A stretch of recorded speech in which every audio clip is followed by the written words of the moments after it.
They can all come up. Yeah, oh yeah. They can all come up. The more the merrier.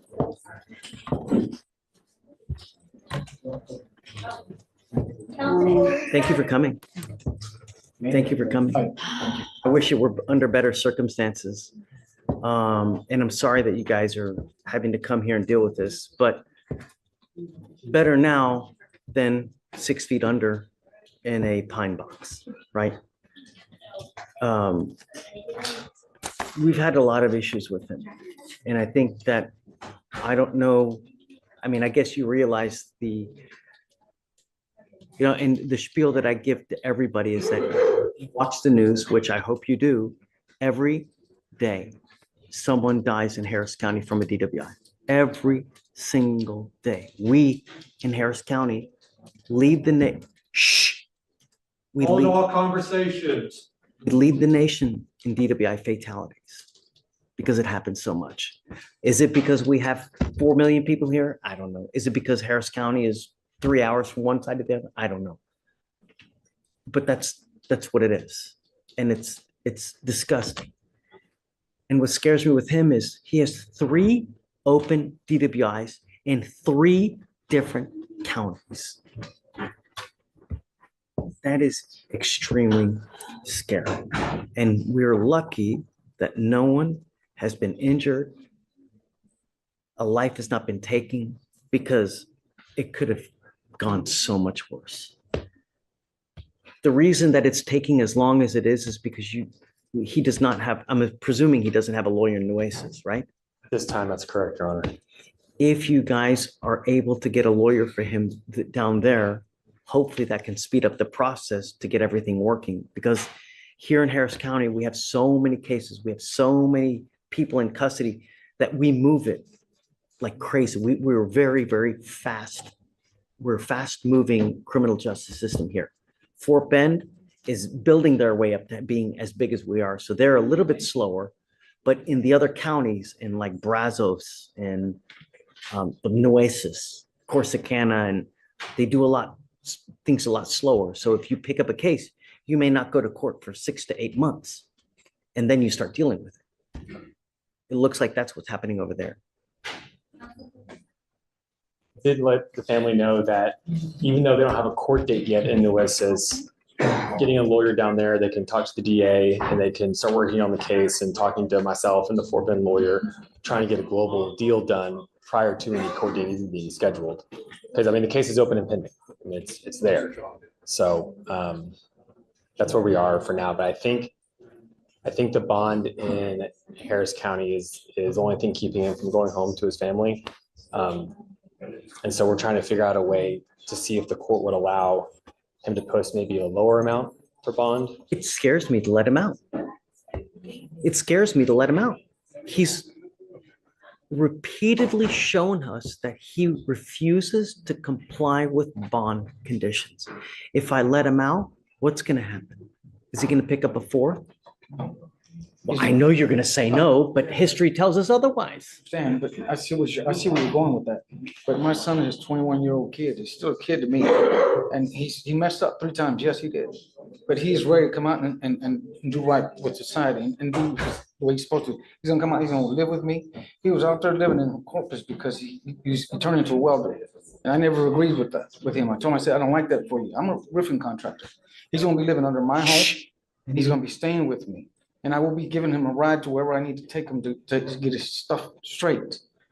That's what I have, and that's what I want from him, and I know that's what he wants too. He's not a bad kid like that. He's not like what we're writing him off to be. And I see your position, and because you're telling me about all these fatalities and stuff, but that's not my son. Twice he was caught. He was parked. 150 times I tell you that you're gonna probably kill somebody. Of those 150 chances, he's got 2. He decided to stop and pull over and he didn't crash with anybody. Yes, he got caught 3 times, but he's ready to not ever drink again. How many times has he not been caught? He's young. He hadn't been drinking. He hadn't been drinking until 21 because he left and he was living on his own. He was living on my house. He didn't want to be here at my house anymore because he went out there to work. But you know, him being a young kid, lost his girlfriend. That we had a cousin of his committed suicide. So he had a lot of stuff going on in his head. But now this is real to him. And he's learned his lesson. He's ready to be out here, and he needs to come out here and start working. He's gonna work for me. And he's gonna make money to pay for all this mess that he got himself into. Right now, we're paying the price. He's in there. You know, why are you paying the price? Well, we're paying the price for him because he's my son. And I'll give whatever I have to get him out of there. Sorry, I really am. He is not like the, I mean, I don't want to, he's not like all these other people, man. I'm sorry. My kid's not like that. He's not a drug addict. He doesn't abuse anything else. He messed up with the alcohol, being too young and not knowing what to do. How do you know? How do you know? I just know it. Know my son. Okay. He was living with me for a long time. That's how I know him. And I understand and I respect it. Looking through the eyes of a father, I get this a lot. But when you have 3 DWIs in 3 different counties, judges have told you repeatedly what you can and what you can't do. And you repeatedly flaunt that and just don't. And you have shown us repeatedly you're going to do whatever you want to do, regardless of what a judge tells you. And I know that that's not what you want to hear, and I'm sorry, because I don't like to keep people in jail. But my only concern is public safety, you know? And I know that you don't like to hear it, and it pains me to do it as a father myself as well. But I don't know how else to get him to realize that when you don't abide by court orders, this is what happens. And You, Judge, you read people, you see people, you've seen my son. of course, See him, and I'm telling you, he's not gonna do this again. We want him out here Said so that 2 he can times start before. working, he can work for me and he start paying for his stuff. He said does that nothing, 2 he does times no good to before. anyone in there. I mean, he does no good to anyone, for anyone in there. but it does though, protects the public.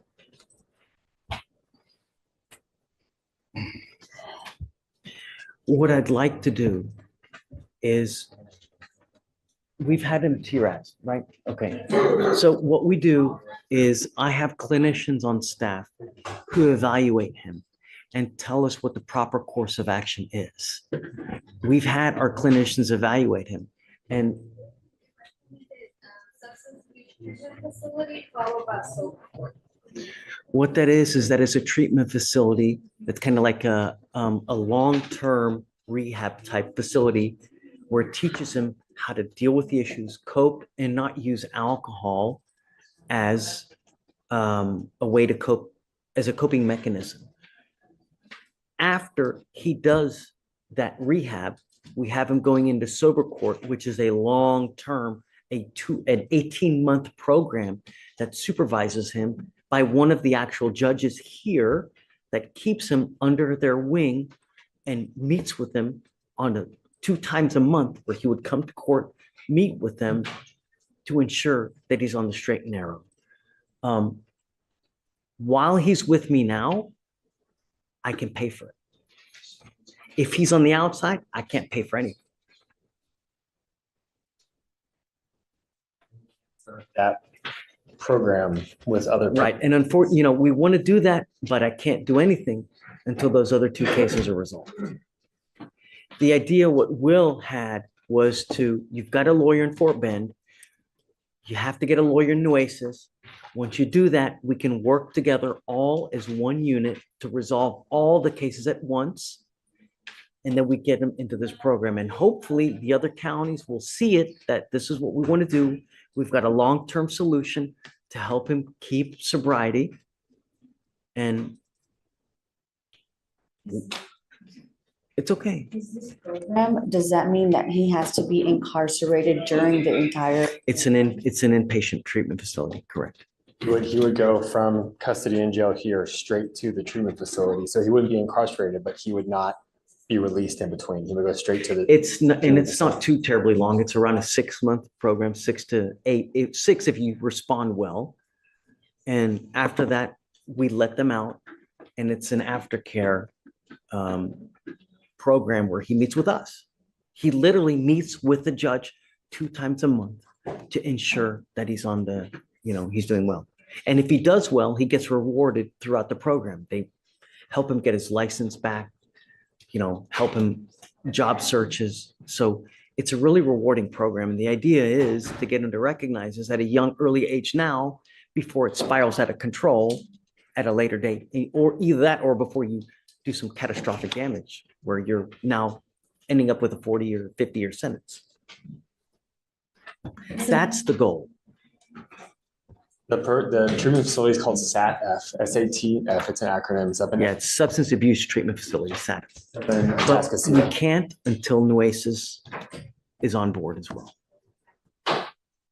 I'll talk with the family more, Judge. You want to use all this money to get him out of jail. He needs a lawyer over there. The money, instead of getting him out, probably be better spent with the lawyer in Nueces, so that we can work all together to find a great resolution. Not just getting him out and hope he does well. We have the tools, and I can pay for everything for you. It's a $30,000 program that I'm willing to pay for you. Not to mention aftercare, which is probably another $15,000. So we are footing the bill for everything. But I can't do that if he's on the outside. Jones, Caleb, Okay. I know that it's not the answer that you want to hear, but it may be a blessing in disguise. Work with me. I want what's best for your son. We're not here just to throw away the key. We don't want to do that. We want to help him. Sometimes it's better in the long term to sit in there, get him in the facility, than to just put him out and throw him out there in the wolves and hopes that he does well.